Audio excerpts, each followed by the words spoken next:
Hello everyone, কি অবস্থা সবার? কেমন আছেন সবাই? আশা করি সবাই যথেষ্ট ভালো আছেন। আমি আল্লাহর রহমতে অনেক বেশি ভালো আছি।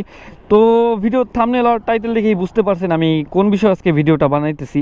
তো ভিডিওটা বানাইতেছি মূলত আমার NS160 ডবল ডিক্স ABS প্লাস মডিফাইড, এটার একটা good side and bad side নিয়ে। তো ভিডিওটা দেখতে থাকবেন আর এনজয় করতে থাকবেন। তো বেশি কথা না বলে ভিডিওটা এখন শুরু করি। Let's see. ফার্স্টে ব্যাড সাইড দিয়েই আমি ভিডিওটা শুরু করি। তো ব্যাড সাইডের মধ্যে প্রথমেই আমি ধরবো এটার ইঞ্জিন অয়েল। এটার ইঞ্জিন অয়েল লাগে হইলো আপনার 1350 মিলি। এই বাজেটের মধ্যে যে গাড়িগুলো আছে তার থেকে সবচেয়ে বেশি লাগে এইটাতে 1350 মিলি। দেন এরপরে আছে আপনার 1200 মিলি 4বিতে লাগে, আর ইটিসি 800 মিলিও লাগে অনেক বাইকে। তো বাজেট আন্দাজে এই বাইকের ইঞ্জিনে অতিরিক্ত ইঞ্জিন অয়েল লাগে। সেকেন্ড নাম্বার ব্যাড সাইড হলো এটার টায়ার। তো এটার টায়ারটা অনেক চিকুন, 90 সেকশন টায়ার, আর পিছে 120 সেকশন টায়ার। তো টায়ার নিয়ে একটু আমারই আছে, 160 সিসি গাড়ি অনুযায়ী টায়ারটা একটু চিকুনও যায়। এই জন্য আমি এইটা টায়ার চেঞ্জ করে ফেলছি। পিছেরটা 140 লাগাইছি, সামনেরটা কিছুদিনের মধ্যেই চেঞ্জ করে ফেলে 100 অথবা 110 লাগাবো। তো এই হলো টায়ার। আর টায়ার চেঞ্জ করার জন্য আমার ব্রেকিংটা ইমপ্রুভ হয়েছে। দেন আর একটা ব্যাড সাইড আসি। তো 3 নম্বর ব্যাড সাইড হলো আমার বাইকের এয়ার ফিল্টার চেঞ্জ করতে গেলে আমার ফার্স্টে পিছের সিট খুলতে হবে, দেন সামনের সিট খুলতে হবে, তারপর ট্যাঙ্ক খুলতে হবে, তারপর এয়ার ফিল্টারের কভার খুলে এয়ার ফিল্টার চেঞ্জ করা লাগবে। তো এইটা অনেক পেইন হয়ে যায় চেঞ্জ করা।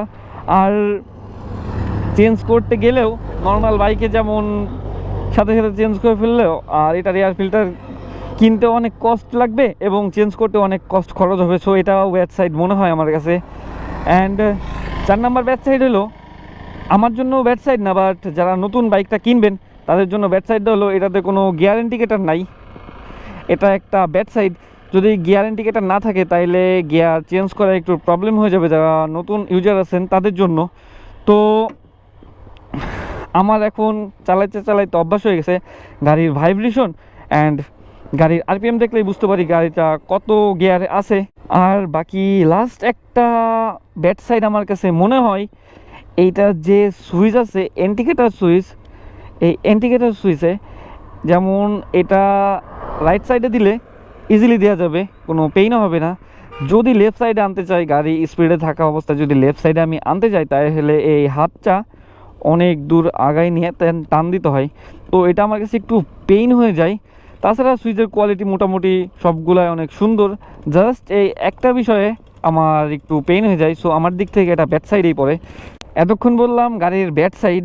তো একটা জিনিস বানাইলে ব্যাড সাইড থাকবে, গুড সাইড থাকবে। তো এখন বলবো এটার গুড সাইড নিয়ে। এটার গুড সাইডের ভিতরেও আমি ফার্স্ট থেকে ইঞ্জিন থেকেই শুরু করব।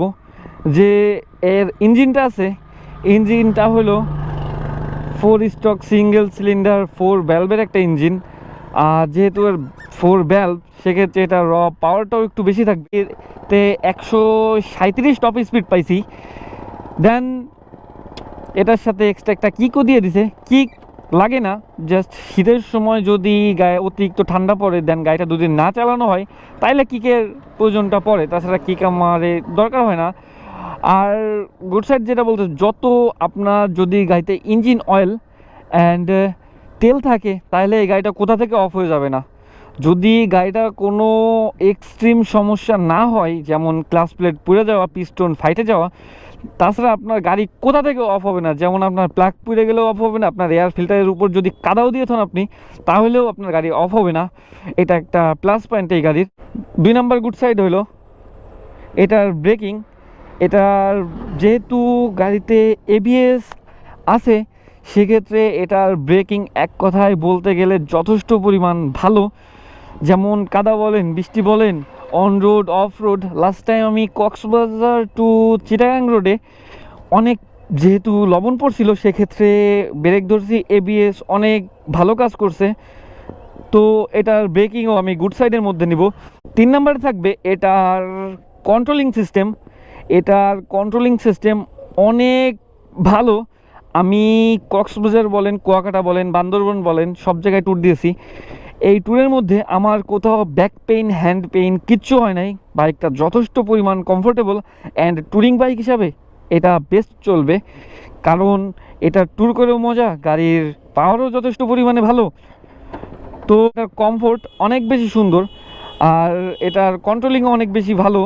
যে ক্ষেত্রে গাড়িটির ওয়েট 156 কেজি প্লাস মেবি, তো এটার জন্য গাড়িটি রাস্তার সাথে অনেক আটকে থাকে। আর ব্রেকিং সিস্টেম অ্যান্ড কমফোর্টের ক্ষেত্রে এটার কন্ট্রোলিংয়ে অনেক বেশি ইমপ্রুভ দেন।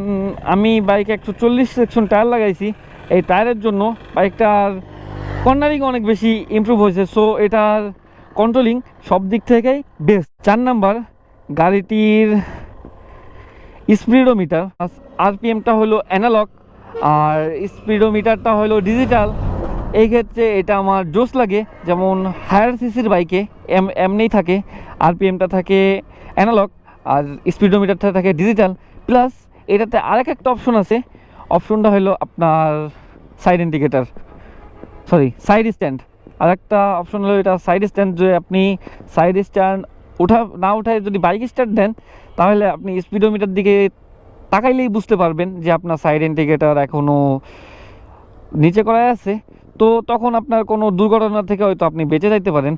তো দেখতেই পেলেন এখন সাইড স্ট্যান্ড উঠানো আছে, আর এখানে সাইড স্ট্যান্ডের ইন্ডিকেটর অফ হয়ে গেছে। দেন এটাতে আছে ফিউল, ইঞ্জিনের ফিউল অন হইলে এটা অন হয়, ব্যাটারি লাইন চালু আছে, ইন্ডিকেটর, দেন নিউট্রাল অ্যান্ড একটা আপারের ইন্ডিকেটর, এই লাইটের আপার ডিপারের ইন্ডিকেটর আছে এখানে। তো একটা বাজাজের লোগো আছে, দেন এবিএসের একটা কম্বিনেশন আছে এর ভিতর, তো যাতে এবিএসটা কাজ করছে কি এবিএসের প্রবলেম আছে এখানে দেখলেই বোঝা যাবে। এটা হলো গাড়িটির 4 number good side. And 5 number হলো এটা লুকিং যথেষ্ট পরিমাণে সুন্দর। তো ফার্স্টে এটার হেডলাইট আসি, হেডলাইটে নিচে পার্কিং লাইট প্লাস তার সাইডেই দুটা ইন্ডিকেটর প্লাস হেডলাইট। তো গাড়িটার লুকিং সব দিক থেকেই বেস্ট, অ্যান্ড গাড়িটাতে বসলে মনে হয় কি আপনি কোনো বড় গাড়ির উপর বসে আছেন, দানব একটা ফিল আসে। তো এটার ব্যাকলাইটটাও অনেক পরিমাণে সুন্দর, ব্যাকলাইটটা দেখতেই পাচ্ছেন আপনারা, জ্বালাই রাখছি, তো ব্যাকলাইটটাও সুন্দর আছে। যে এর সাউন্ডও অনেক পরিমাণে সুন্দর, যেক্ষেত্রে এটাতে আন্ডারভেলি এক্সস্ট দেয়া, এক্ষেত্রে অতিরিক্ত রাইডিং করলেও আপনার কানে অতিরিক্ত সাউন্ড যাবে না, তো এটা ট্যুরিংয়ের ক্ষেত্রে অনেক বেস্ট লাগে আমার কাছে।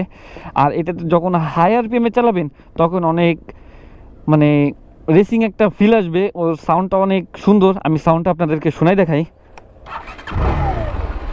দেখতে একদম স্মুথ।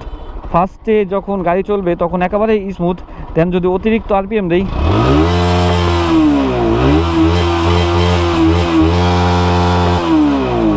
তো আপনারা হয়তো বাইকের সাউন্ডটা শুনে টের পাইছেন লাস্টের সাউন্ডটা কেমন হবে। তো এই ছিল আমার গাড়ির গুড সাইড ব্যাড সাইড। তো প্রত্যেকটা জিনিসেরই একটা গুড সাইড অ্যান্ড একটা ব্যাড সাইড থাকে, তো এই বাইকেরও good side and bad side আপনাদের মাঝে তুলে ধরলাম। ভিডিওটা সম্পূর্ণ দেখার জন্য সবাইকে থ্যাংক ইউ সো মাচ। আর ভিডিওটা যদি ভালো লাগে চ্যানেলটিকে একটা সাবস্ক্রাইব করে দিবেন, আর সাবস্ক্রাইব করে হয়ে যাবেন আমাদের ফ্যামিলি মেম্বার। তো নতুন ভিডিও আসা পর্যন্ত আই হোপ আপনারা থাকবেন অনেক বেশি সুস্থ, ততক্ষণ পর্যন্ত কানেক্টেড থাকবেন আবির হোসেনের সাথে। তো টাটা, বাই বাই, আল্লাহ হাফিজ।